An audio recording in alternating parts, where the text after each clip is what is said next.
Welcome to another episode of Ask the Arts. We have a very special friend of mine, Ky Garvey, with us today. Welcome, Ky. Hmm. This And hasn't happened before. I don't know why. For some reason, I thought that this had already happened. So I do apologize for that. I thought because we talk so much Yeah. about your book and what's happening with you, I just, for some reason, had already had it in my head that you had already been interviewed. So finally, thank you Here so we much. are. Here we are. And we've got so much to talk about, which is awesome. The first thing that I wanted to talk about is this Yippee. beautiful book. One of our favorite, we went roller skating together when this came out. Tell me about how Easy Peasy came about. Well, I'd been writing manuscripts and submitting and not really getting any traction. And I was like, oh, I really need to write something that will connect with kids. Maybe I've just got to really sit down and think about what I loved. What did I love when I was a kid? And I sat in front of the laptop, closed my eyes. It's like, oh, I used to love going skating with my dad, and going to the roller rink. The music would be going. It was like mid 80s. So we built this city and all that sort of thing. I'm like, oh, I really love that. I think that's what I need to write about to connect, like, connect with your childlike spirit kind of thing. And it, yeah, just was the right manuscript. And yeah, now Easy Peasy's out there in the world, which is very exciting. She's nearly 1 year old. So I know, next geez, month, that's gone quick. That's yeah. gone so quick. And I mean, for you, this journey into writing a picture book, this didn't happen overnight, did you? Can you Uh, tell everyone a little bit about just how passionate you are about picture books and what they mean to you? yeah, well, I went along to a workshop that was being held by somebody named Michelle Worthington uh, about picture books. And I had never met you before, but you were dressed in your little book dress that you've got, and you were teaching us about how you write your own picture book. And oh, I can do that, thinking it would be the easiest thing on the planet. And I tell everybody right now, it is not easy. It's definitely an art, and you've got to work at it. So that was 2017 that I started doing that. So putting together manuscripts and it took a few times to nail it. Like it wasn't just a write, set and forget. It was a process of getting the words right, telling the story, doing the show don't tell, and also yeah, connecting with that childlike writing. So not a lot of the writing I do is for adults. So learning how to change the way I write, that was actually a real challenge for me because I think I definitely think like an adult. And all my other work is more short stories and things that are deep and dark and make people cry. I seem to have a talent for being able to make people cry. So it's really cool to be able to find a different genre where I can make people laugh and inspire joy as well. Um, so it's 2024 now. So that's what, 7 years, I guess, since I started. Yeah. But I mean, so much has happened in those 7 years. Yes, Mm. you've got the picture book and you got the contract, but you also discovered a new creative outlet or something that you have been doing, which is such an integral part of the literary community, especially here in Brisbane now. Do you want to tell everyone how your Totally Lit podcast came about? I'm a I'm a big fan of true crime podcasts, and so I consume a lot of content. Um, and my husband is a podcaster as well. He has a podcast called Waiting for Doom, which is about the comic book Doom Patrol, which is through DC Comics. And he's been doing that for years and years. And I was finding the process of writing and submitting, it's such a slow process, and you don't get an instant result. So it can be sometimes you'll get a response straight away saying no, thank you. Sometimes there's dead silence, and then there's the in between saying, oh, thank you, but not for us. And I find with the podcasting, there's a much more immediate response as well. So I speak to literary authors in Australia about their work and their process. And it's been a great learning experience as well because every time I interview someone, I can find out all the tips and tricks about how they write and how they have started. So all of us, once upon a time, were not a writer, and then suddenly you are a writer. And so finding out about that process and what inspires and motivates people to go, oh, I can do this, let's give it a shot, because it's such a big leap to take that plunge into writing, because you don't really know the outcome. So yeah, I've kind of addicted to it at the moment. I did take a little break last year. This life was a bit chaotic, but we're about to kick off again. My first interview is with Dave Faulkner from the Hoodoo Gurus. So that's about songwriting. So I'm very excited to share that with everyone soon. And yeah, we're pretty much booked out for the year now. So it's going to be a That's busy so cool. podcasting year. That's amazing though, to like from what started as something to kind of calm your nerves while you were waiting for Mm. your yes has turned into something that's just amazing. It's doing so well. What would you say is the hardest part about you being creative at the moment? What's that thing that just kind of stops you in your tracks? I think sometimes that switch from your normal life to your creative life, especially like with writing, you do have some control that you can write when you want. But with podcasting, if you've like set up an interview with an author, if you've had a bad day, you just have to set that aside. And so just taking that deep breath and going, okay, I can't just go, oh, this is too much today. You really have to just go, put that aside, switch onto podcaster mode and do a good interview. So I always worry that people can hear a little bit of anxiety in my voice, but most people just say, no, I couldn't notice that. It's a terrible day.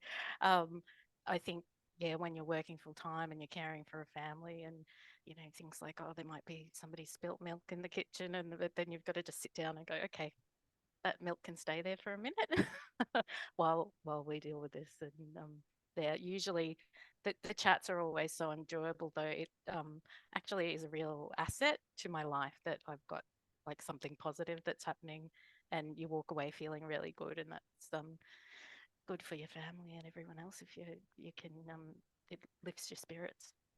Yeah.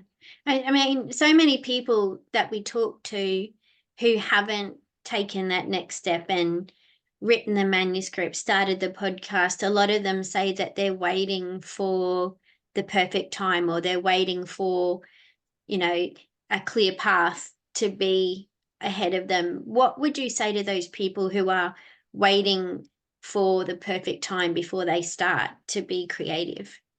I think it's like anything, there's never going to be a perfect time. It's the same as if you're, say, waiting to plan a family and you're like, oh, I want to have the house and everything set up. And there's just sometimes you can't make everything perfect. You just have to dive in and do it. Um, I found it really helpful to start connecting with creatives before I took the plunge. So starting to go to writing groups and connecting like with the Queensland Writers Centre and Write Links and all those sort of places, and just meeting people and realising that writers are just the same as everyone else. And realising, well, oh, okay, they've done it, and it's because of their work ethic and they've persisted, and that's really what you've got to do, is just start and keep going till you get where you want to go. What do you think is the best part about what you get to do as an author and a podcaster?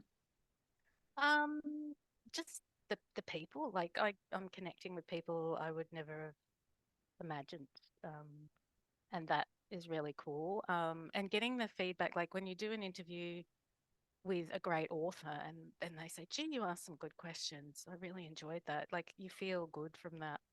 Um, and I guess for me, I had um, a life before where it wasn't always very positive, and so to be having some successes and feeling like, oh, I can actually do something and it will work, that is a really uplifting feeling, to sort of go, oh, okay, sometimes things don't work, but then other times things really work.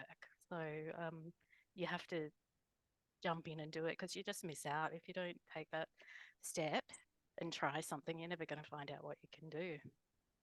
Yeah, absolutely. And if you could give one piece of advice to the people who are watching who maybe are thinking that they might like to take that first step, what's the best piece of advice from all of your years of experience now that you would be able to offer them? Um, I think, yeah, just do it, but also educate yourself. Like, in terms of there's so many resources out there to learn how to be a writer. So if you have decided you want to write crime or you want to write kids' books, do those courses and find out who your publishers are and who the people are in your industry and align yourself with them because everyone is very generous and is willing to help other authors. But you don't get that help if you haven't reached out and connected with people. Which is not always an easy thing to do, is it? Oh, it's scary. But I think, yeah, just remembering that everybody else is just as scared. Like it's not, we're all human beings. Um, and yeah, it's natural to feel that fear. Like it's a sort of that, it's exciting, but it's scary at the same time. And it's all that emotion wrapped in up into one. Um, and then yeah, that exhilaration when someone says, oh, this is good, or you enter a competition and you win. I mean, you can't put money on those experiences, or getting that email saying, yes, we would like to publish your book. Like they're amazing, and holding your book in your hand, like no one can give you that gift except yourself, really. So Yeah. You're never going to get there unless you take the first step, hey? yeah. Yeah. So, what are your big goals for this coming year? Have you had a look at what you want to achieve and kind I would like to get another contract this year. So I've been writing and submitting, and we'll just see where that lands. Some of it is out of my control, but you have to write and submit for anything to happen. Um, what else am I doing? I've booked the full year out for the podcast, so that will be. I think we try to keep it monthly, but it's looking fortnightly already. wow, So that's great. And I'm sort of reaching out to schools and to festivals and seeing what might come from that as well, if anyone's interested in hearing from me. I don't know. And it's sort of a learning curve in figuring out how early you need to apply for things and what sort of information do you need to provide to, because it's a pitch really. And also other podcasts I've been reaching out to as well. So everybody will be sick of hearing my voice by the end of the year, potentially. never, never, never. Um, and I'm also working on a project. It's still at the pitch level of an anthology of short stories from parents who are carers about when they receive their diagnosis. So parents of ASD kids and just what emotions they have felt through that process of learning their child has a diagnosis and then supporting them through. So that um, is sort of just being born at the moment. So we'll see. It may not be released this year, but I'm hoping for next year. That's super important. It's going to be something I don't think there's anything like that out there at the moment. No, it's just been something that's been sitting in my head for a while, and I haven't really been ready to write it because of my own, because I'm raising two kids on the spectrum who are now adults, really. But we're at a really good place. Like we had a bit of a rough year getting my younger guy through year 12 last year, but he's through. He's in a really good place at the moment. Both boys are thriving, and I'm like, oh, this is the time now. At other points in my life, it hasn't really been right, because you sort of feel a bit like an imposter saying, oh, I want to share my experiences and other parents' experiences, but we haven't felt like we've reached our goals. But at the moment, I really feel like we're in a good place so that you can say, look, this is how I felt, and it's okay. Like especially for those parents that are receiving diagnosis right now, it's like a roller coaster, and I just want them to be able to read something that makes them feel okay about it. That if they do feel scared or angry or relieved, like some parents are really happy to know how to deal with something and find out what's going on. So just going, hey, it's okay to feel this way. The journey's ahead of you, but yeah, you can follow us. Yeah, I love that. I love that so much. So, for anyone watching, what's the best way that they can actually support you this year? Like something that they can do right now. What can we do to help support you on your journey? Well, I think it's the same as any author. So if you see me post on social media, share that post. If you see the podcast come out, share that with your friends. The more listeners, the better, especially for my fellow writers. Like the more listeners we have means the more exposure I give your work. Um, so yeah, really, it's just if you see me somewhere, just share, and that's supporting. And if you need easy peasy in your local library or in your school library, just ask the librarian, and that helps get the books in kids' hands without anyone having to spend any money. And that's something easy peasy that everyone can Yes. do. Yeah. Thank you so much. I just always am so uplifted every time I talk to you. You've got such drive and such vision and the give back attitude that you've always had from the minute that I've met you. So thank you so For much you. for coming on and having a chat finally. I Apologies know. for that. And I'm going to put a link to all of your socials in the comments. So if you would like to get in contact with Ky, whether you want to grab a copy of Easy Peasy, whether you want to talk to her about her podcast, or whether you're interested in her journey with supporting other parents of children with ASD, have a look in the comments and please reach out. And she's just the most giving person, and you won't be disappointed if you have felt drawn to her story. Please make sure that you reach out and contact Ky. So thank you so much for jumping on with me today. No problem. It's great to catch up and see you again, and hopefully Yes. face to face sometime soon as well. That would be awesome. And hopefully we're going to have another chat really soon about either another picture book or the anthology as well. Oh, you never know what's coming up. It's exciting. Never know. Thank you so much for watching another episode of Ask the Arts. And don't forget that it's easy peasy to support your local author by liking, commenting, and sharing. And we will see you on the next episode.